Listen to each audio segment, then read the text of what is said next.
बीड जिल्ह्यामध्ये शेतकऱ्यांचं मोठ्या प्रमाणामध्ये काही ठिकाणी नुकसान झालंय कारण की अ, जुलैमध्ये जे आहे ते एकदम अंतिम टप्प्यामध्ये त्यांच्या पेरण्या झाल्यात. खरं पाहिलं तर त्यामुळं शेतकरी मोठ्या अडचणीत असल्याचं देखील पाहायला मिळतंय. मी बीड जिल्ह्यातील परळी तालुक्यामध्ये आहे.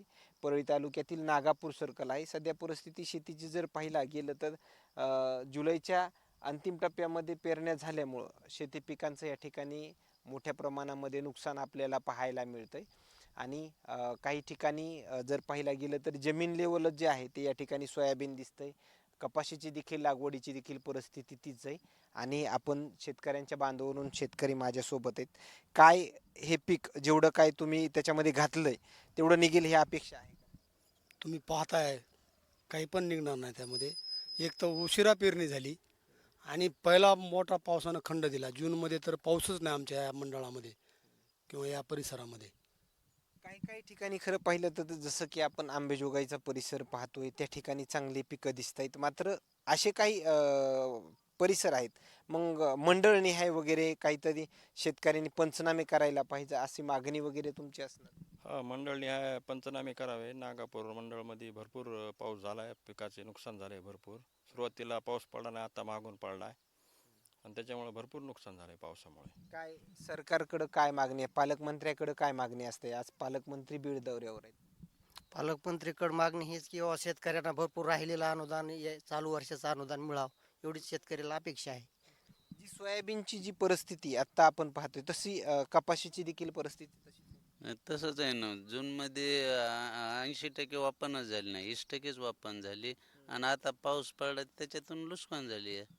त्याच्यामध्ये आणखीन देखील असं समजतंय ज्या काही पेरण्या झाल्या आता जुलैच्या देखील अंतिम टप्प्यामध्ये त्यातलं देखील काही फिरलं गेलंय असा काही प्रकार वगैरे झालाय. आहे ना, फिरलंय ना, पावसानं नाही पडलं तर उगवलं नाही काही.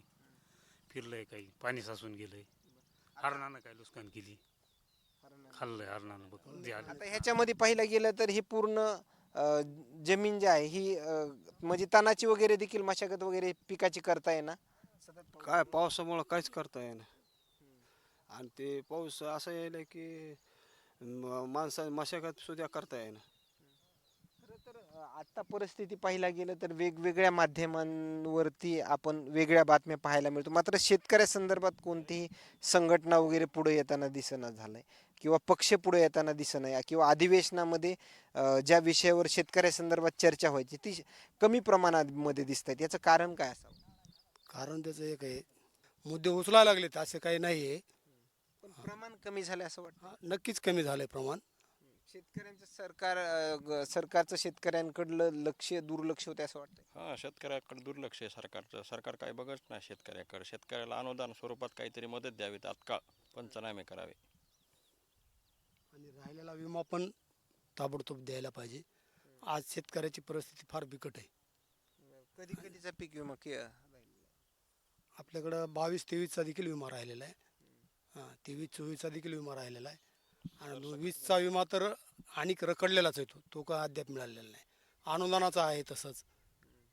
सगळ्या बाबतीमध्ये सरकार हे अपयशी ठरलेले आहे.